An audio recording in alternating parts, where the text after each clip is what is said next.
Hi, and welcome back to the Guitar Learning Show. I'm Bob. And I'm Kevin. And today we're going to talk to you about a trip to England and about guitars that we looked at in England. Well, you went to England. Okay, I just went sent to you on England. a shopping trip for you. Well, punish me. Send me to go look at guitars. But it all begins with a request. Well, the trip was already booked. However, since I was going, my wife and I were going to London, Bob had asked me, you want to go with the rest of it? Yeah, sure. So I had been looking for a while for a thin line telly style, so semi-hollow body telly, that had a traditional telly bridge pickup and a P90 in the neck. And I was watching the Andertons. And by the way, just to cut Bob off, Bob loves Telecasters. Oh, yeah. He's a huge fan of the Telecaster. So. Right. No, absolutely. So I was watching an Anderton's video, and Danish Pete was playing a purple Chapman that was exactly what I was looking for. It was a semi-hollow with a P90 neck and a telly in the bridge. Went on their website, and at that time it was a Anderton's exclusive Chapman model. So I knew Kevin was going to London, and he was definitely making a trip to Anderton's. So I asked him... That was day one. I said, while you're there, just take a look at it, check out the quality, let me know how it is so I can order one if it checks out. So, of course, our very first day there, we took the train out to Guildford to go check out Anderton's. I'd been looking forward to going, and since I had a specific guitar in mind that we were going to look at, I thought, well, it should be a fun trip. So Anderton's is probably about a half a mile walk from the train station. It was a beautiful day. It was in March, so it was very nice. And we walked up there, looked around the store a little bit, and I'll tell you that the people at Anderton's couldn't have been nicer. They were terrific. They were very helpful. Always asking if I wanted to try something, and the guitars are. If you've seen their store online, you see that the guitars are right there for you to grab and play. One of the really super cool things about Anderton's is they've got these rooms where they have amps set up, and of course you could ask them to bring in a different amp if you wanted. Wow. But you can go into these rooms and just jam out as much as you want and try out different guitars or amps or whatever it is you're in the market for. So at any rate, I went out, I told them about this guitar, they grabbed it for me. I demoed a purple version that was up there. They also had a green, and I wanted to look at a guitar while I was there. I wanted to look at a Chapman, one of the Danish Pete Telecasters. And we'll include a picture of that so you can see what that looks like. But I brought the ML3 Pro thin line and the Danish Pete Telecaster into the tryout room, and both guitars played really well, and I really liked both of them, and the price point of them was really, the price point is very good.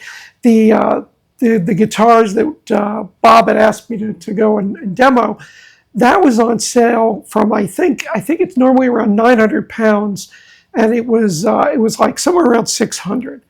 And so I played both guitars, and the short of it is, I really liked both of them, but I really enjoyed the sound of having that P90 pickup in the neck, in addition to the bridge pickup. So, at any rate, yeah. So we now both have a Chapman ML3 Thin Line Pro Classic. I'm a huge Blue fan, so I've got a few Blue guitars. So I ended up ordering this. Unfortunately, because we're from the States, if we were to actually buy the guitar at Anderton's, we would have to pay a 20% value-added tax. So, and the exchange rate right now between the pound and the dollar is that the pound is winning. So it's about 30, at the time it was about a 30% difference.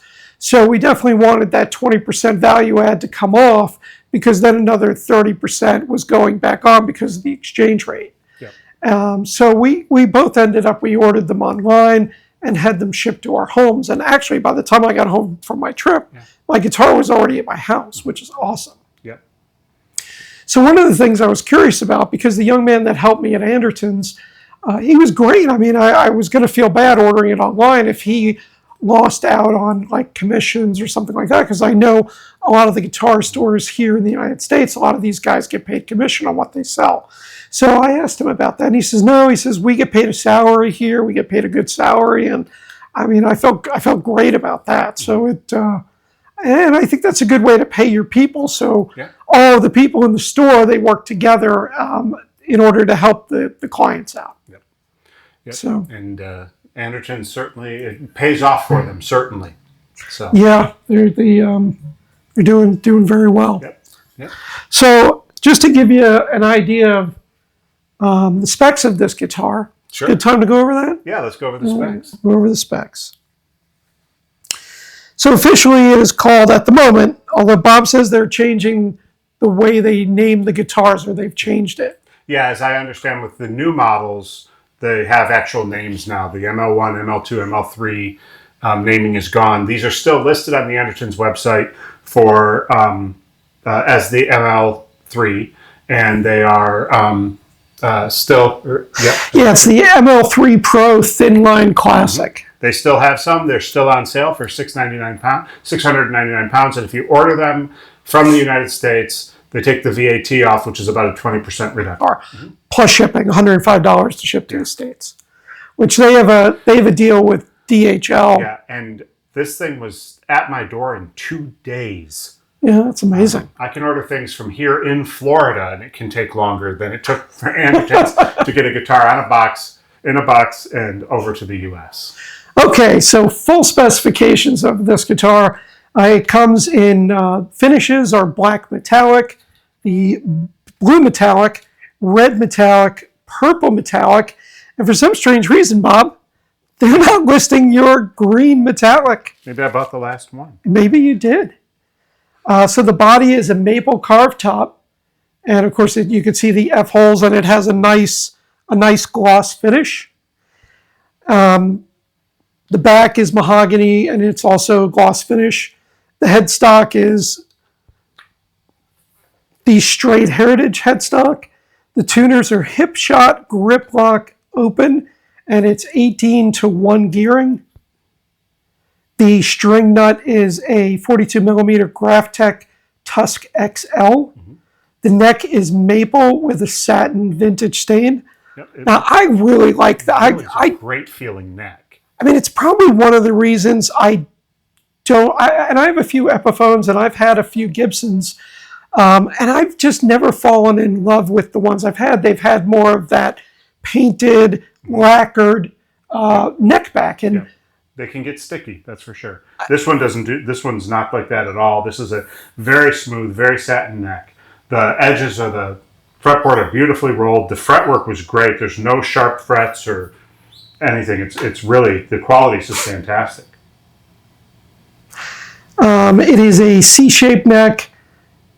It's got a dual action truss rod. Some of the guitars come with a maple fretboard, but of course you can see our fretboards or fingerboards ours are rosewood, and it's got a 9.5-inch radius. There's 22 narrow tall nickel frets, and then they have the pearloid dots, and then it's kind of like an infinity type of loop, I guess. I don't know exactly what they call that. It's a 25.5-inch scale length, and then the bridge of that is a Wilkinson T-type with solid brass saddles, and it has they call them compensated brass saddles too. They're not just barrel, so they are compensated, which helps definitely with a telly with intonation. Okay. And then for strings, they come with my favorite strings, which is the Ernie Ball regular slinky nickel wound, and they're 1046. You want to go over the pickups and the electronics on it? Yeah, I'll do that. Okay, so as far as pickups go, it is a Seymour Duncan Antiquities in the neck and a Seymour Duncan quarter pounder in the bridge. Single volume, single tone, 4-way selector. So traditional Telly's 3. This adds an extra setting. You have full bridge in position 1. Position 2 is the 2 pickups in serial, which is basically one is playing into the other, and that gives you kind of a humbucker tone. So it's a little bit higher output. There's no 60 cycle hum, and it gives you a little more. It definitely fattens up the tone. It definitely does. It's my favorite. Maybe not. Yeah, it might be my favorite feature of this guitar. Yep. Between that and having that P90 in the neck. Yeah, definitely. And then the third position is your traditional Telly position. The 2 are playing. They're playing in parallel. So it's a mix of the bridge and the neck. And then of course you have the full neck P90. The guitar also comes with a gig bag. It is a Chapman Pro gig bag. It is very well padded. It's got a nice big outer pocket, a smaller outer pocket for picks and such. Great bumpers on the back. Kind of a subway handle for the back of the gig bag. The shoulder straps are well padded. It also has a lot of protection, primarily for the headstock. Here, so string ends and such don't tear up the inside of the gig bag. I would say that this is comparable to, say, the PRS SE gig bag, which is kind of considered the gold standard for gig bags at this price point. It's a very nice bag. Yeah, I was pretty happy about that when I unboxed and unzipped everything. Yeah. I have a Fender American Performer bass, and I'm disappointed in the gig bag because it's very floppy. Yeah. It essentially doesn't have much of that side protection that this bag has. Yeah, no, Fender could stand to step it up a little bit on their gig bags, but I don't think it's hurting their guitar sales too much. So. It is not. Well, we should probably let people hear how it sounds. We could do that. Well, what are we playing into? So I'm playing into a Vox AC15. Yeah, I've got the Marshall DSL 40, and I'm playing into a Bad Cat 2x12 speaker cabinet. And that has Celestion Vintage 30s in it, I believe. It does. Mm-hmm. Yep. Okay. I'll start by walking through kind of the various pickup positions with more like power chord riff stuff, and then Kevin will walk through with some single note melodies so you can get a good feel. So let's start with just the straight bridge position.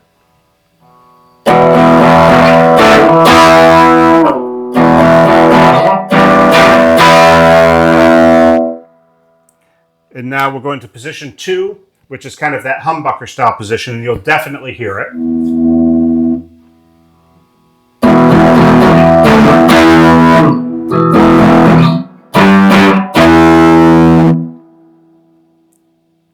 Position 3 is, again, that traditional Telly neck and bridge playing independently of each other.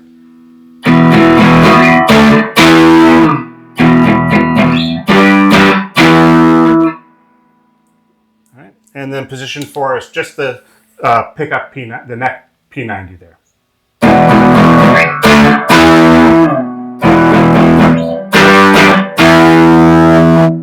And you cannot go wrong with that P90. It just sounds fantastic. Yeah, I gotta agree with you on that. Alrighty. I'm gonna go the opposite direction. I'm gonna start at 4 and work my way back. Great. Okay, so I'm going to start in the opposite direction of Bob, as I said. I'm going to start at the neck P90 pickup. And I am running into my amp. It's clean, but I do have, I have a delay, or I'm sorry, I have my Ocean's 11 reverb on. Mm-hmm. I'm going to turn this up just a tad. And I have a Keeley compressor. Okay. That's it. Yeah.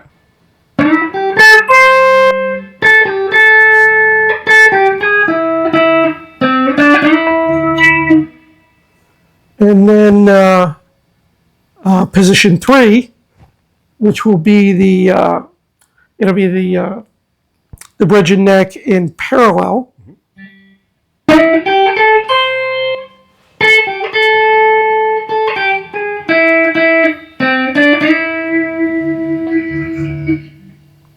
A little bit thinner than just the P90 on its own. I agree. The sweet spot, I think, is still that P90 neck. Yeah. And then now the two pickups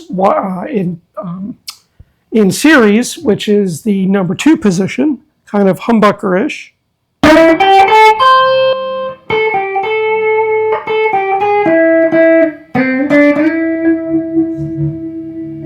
Definitely a fatter sound, but a little darker too. Yeah, and I mean, I actually have the tone on my guitar all the way up or all the way to the treble. Yeah, and that's where I had mine as well. Mm-hmm. So it definitely darkens it up. And then this is straight bridge, right? Straight bridge.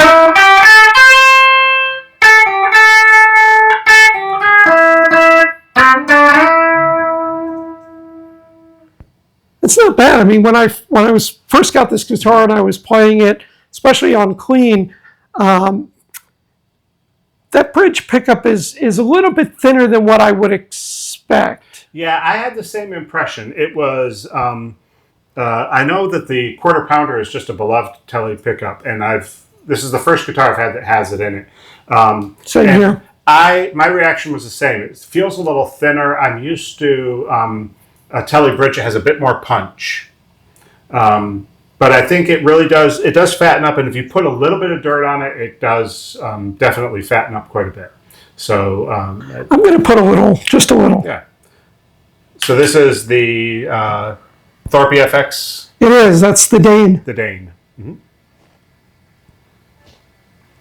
And I'm just running the drive part. I don't have the boost on.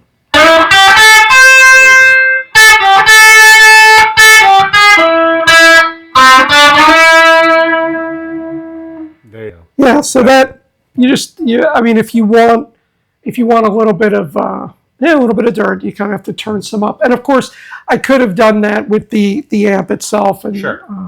But I do very much like the sound of the Dane. It's a great pedal. And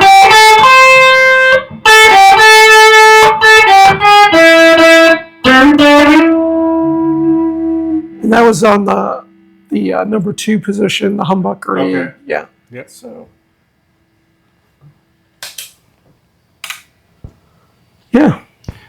So I'll give my overall impressions, and then maybe you give yours as well. Sounds good. Okay. So what do I love about the guitar? I love the neck, that satin finish on the back, the rolled edges. The fretwork is just fantastic. I'm used to most guitars in this price point, especially if they've been shipped.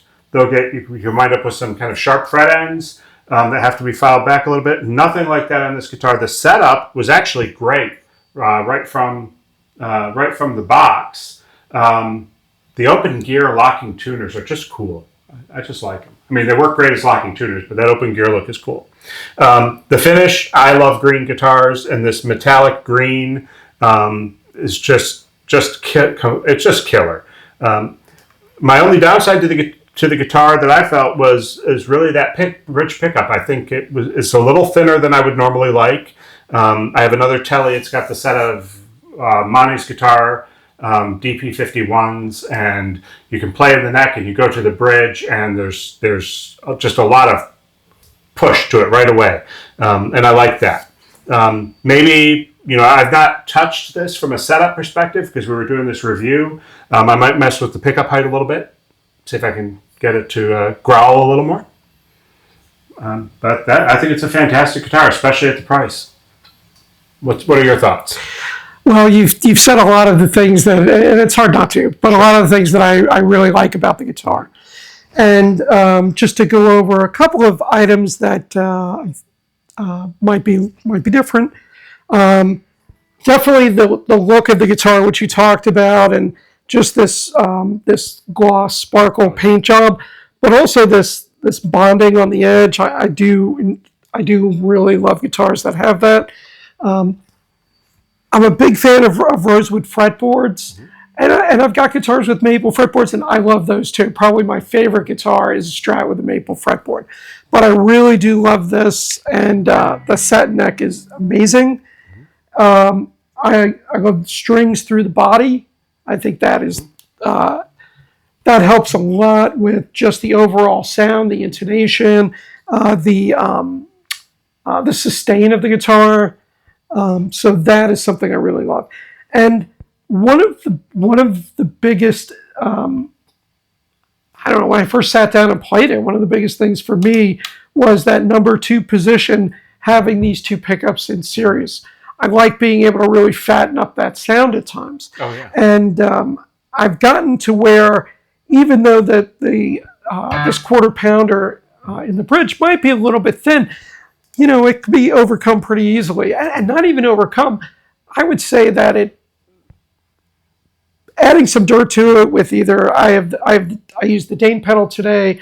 I have a Strymon Sunset pedal where you can get all kinds of gritty and crunchy tones out of it.